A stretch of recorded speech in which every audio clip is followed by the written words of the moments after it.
नमस्कार दोस्तों, स्वागत है आप सबों का एक बार फिर से आपके अपने YouTube channel Ramgarh edu care में। दोस्तों जैक के बोर्ड के द्वारा दोस्तों कक्षा 10वीं और 12वीं के लिए 2023 में होने वाली जो परीक्षा है, बोर्ड परीक्षा, उसके लिए मॉडल पेपर जारी कर दिया गया है दोस्तों।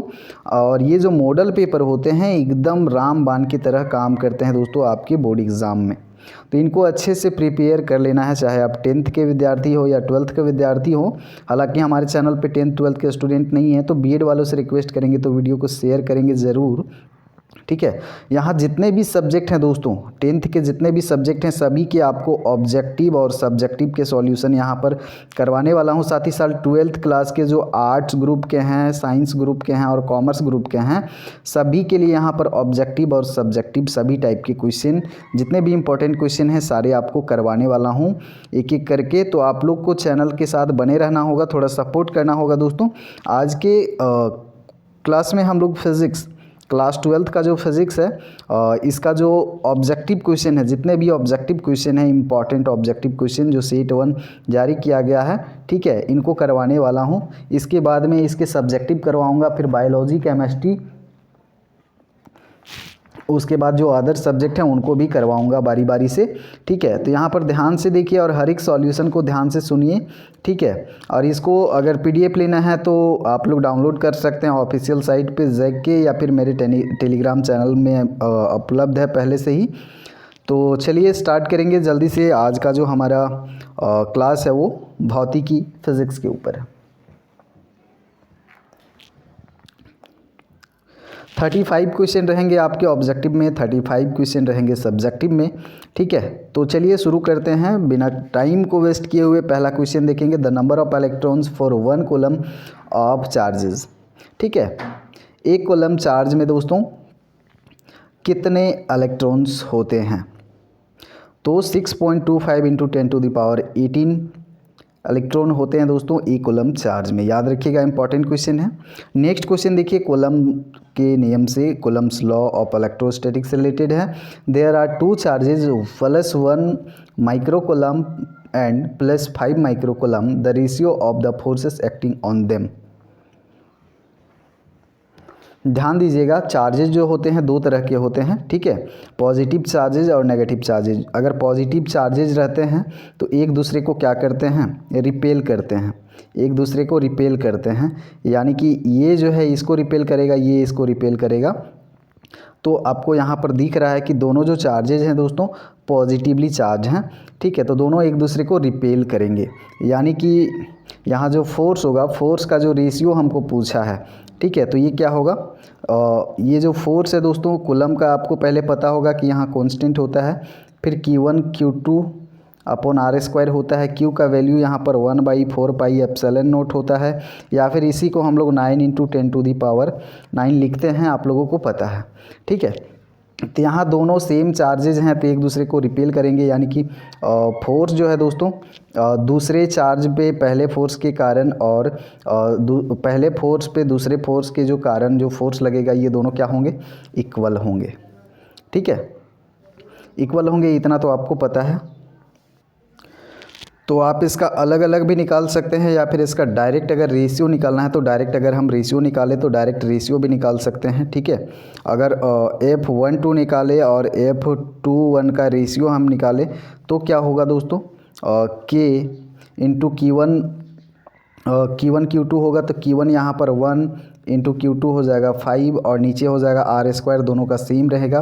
फिर नीचे आएंगे F21 के लिए, तो यहाँ पर K जो है कांस्टेंट, ये तो सबके लिए सेम होगा। फिर Q1 Q2 यहाँ भी सेम होगा, 1 × 5, और अपॉन में क्या होगा, R²।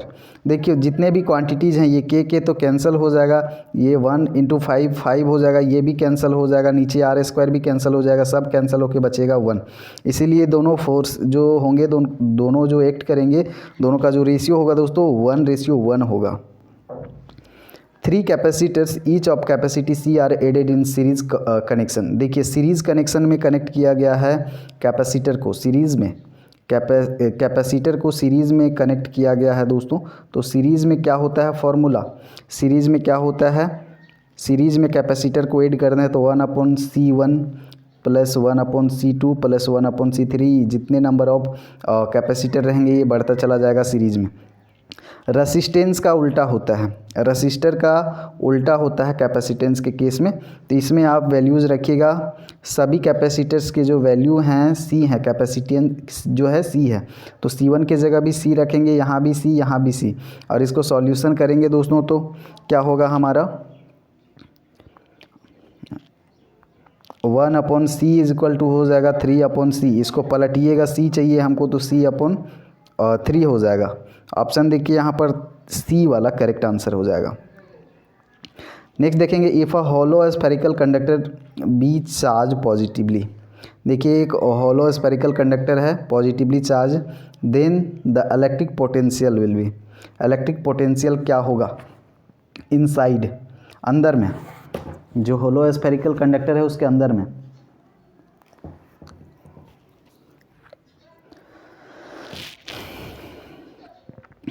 तो ये हो जाएगा दोस्तों positive and non uniform. Option C आपका करेक्ट आंसर होगा। 5 क्वेश्चन देखिएगा, the VI graph of a conductor makes an angle theta with V axis, here V denote the voltage and the resistance of conductor is given by. देखिए इसका जो correct answer होगा 5 का ये होगा आपका tan थीटा। नेक्स्ट क्वेश्चन देखिए, Kirchhoff's law से रिलेटेड है, द इक्वेशन और summation of E is equal to summation of I R. ये भी ईएमएफ है, ईएमएफ का जो समेसन होता है वो ईएमएफ के बराबर होता है। कौन सा लॉ है ये, किरचॉफ्स का जंक्शन रूल है, इसको किरचॉफ्स का पॉइंट रूल भी बोलते हैं। क्या होता है, कोई जंक्शन है या कोई पॉइंट पे है, यहाँ पर करेंट्स अगर आ रहे हैं इनकमिंग करेंट्स, ठीक है, तो इधर से जो आउटगोइंग करेंट्स जाएंगे तो इनकमिंग करेंट्स का जो समेसन होता है, I1 मान लीजिए, इसको I2 मान लीजिए, इसको I3 मान लीजिए, और ये I4, इसको I5 मान लीजिए, और इसको I6 मान लीजिए।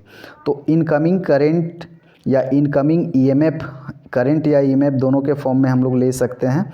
तो इनकमिंग करंट का जो समेसन होगा दोस्तों वो आउटगोइंग करंट्स के समेसन के इक्वल होता है, या फिर ईएमएफ के रूप में हम भी इसको डिफाइन कर सकते हैं। तो ये किरचॉफ्स जंक्शन रूल होता है दोस्तों। The balancing length of a potentiometer is at 120 centimetre on shunting the cell with a resistance of 4 Om.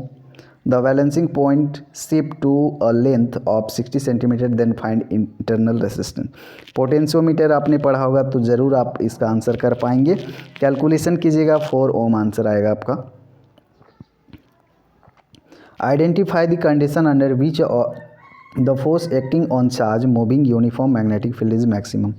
Moving magnetic field maximum होगा किस एंगल पे, तो 90 डिग्री पे, याद रखिएगा। क्वेश्चन 9 देखिएगा, what torque acts on 70 turns coil of 400 centimetre square area carrying a current of 20 ampere held with its axis at right angles to a uniform magnetic field of 0.2 Tesla। Calculate कीजिएगा इसको, correct answer आएगा 56 nanometre. मैं ज़्यादा यहाँ अगर calculate करूँगा तो 35 question में अभी 1 घंटा का समय चल जाएगा, सब क्वेश्चन को अगर ज़्यादा एक्सप्लेन करूँगा तो। A moving coil galvanometer can be converted into an ammeter. एक मूविंग कॉइल गैल्वेनोमीटर को आमीटर में कैसे बदला जाता है, तो उसमें दोस्तों एक शंट रेसिस्टेंस जोड़ा जाता है पैरेलल में, ठीक है। तो वो जो मूविंग कॉइल गैल्वेनोमीटर है आमीटर का फॉर्म में आ जाता है और उसके जैसा काम करने लगता है। ऑप्शन बी यहाँ करेक्ट आंसर होगा। The angles of dip at poles and the equator respectively are. Angle जो होता है डीप पर और पोल एंड इक्वेटर रेस्पेक्टिवली क्या होता है एंगल, तो 90 डिग्री और 0 डिग्री होता है। Whenever the magnetic flux linked with an electric circuit change and EMF is induced in the circuit, this is called। जब भी हम मैग्नेटिक फ्लक्स लिंक करते हैं किसी इलेक्ट्रिक सर्किट में तब एक EMF जनरेट होता है। EMF जनरेट होता है, इसको क्या कहते हैं, इलेक्ट्रोमैग्नेटिक इंडक्शन कहते हैं इस प्रोसेस को, फेनोमेना को। The peak value of AC current flowing through a resistor is given by. कोई रसिस्टर है, वहाँ पर जो AC करंट फ्लो करेगा उसका पीक वैल्यू होता है I naught is equal to E naught upon R। Option A यहाँ पर करेक्ट आंसर होगा। Transformer is employed to, transformers जो हैं किसके लिए नियोजित किए जाते हैं, transformer.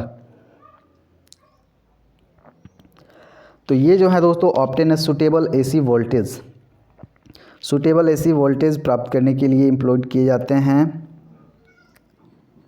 What is the velocity of electromagnetic wave in free space, free space में वेलोसिटी क्या होता है इलेक्ट्रोमैग्नेटिक वेव का, तो ये होता है 1/√μ0 इंटू एप्सिलॉन नॉट। ये होता है इलेक्ट्रोमैग्नेटिक वेव का फ्री स्पेस में velocity. Option B correct answer होगा। Which of the following is use to investigate the structure of solid, solid का स्ट्रक्चर को इन्वेस्टिगेट करने के लिए, जांच करने के लिए कौन सा रे यूज किया जाता है, और this is X ray. Option C आपका करेक्ट आंसर होगा। The angle of incident corresponding to an angle of refraction 90 degree is called as, क्या कहते हैं इसको, क्रिटिकल एंगल कहते हैं। पोलराइजेशन आपने पढ़ा होगा। लेंस फार्मूला पूछ दिया, सभी को पता है। ऑप्शन बी करेक्ट आंसर होगा। 1/f is equal to 1/b minus 1/u। 10th में भी आपने पढ़ा है। If the any number of thin lenses in contact of focal length, देखिए पतले लेंसेस हैं, इनको कॉन्टेक्ट में रखा गया है, संपर्क में। फोकल लेंथ है इनका f1 f2 f3, ये बढ़ता चला जाएगा, लिमिट नहीं है कितना है। Then the effective focal length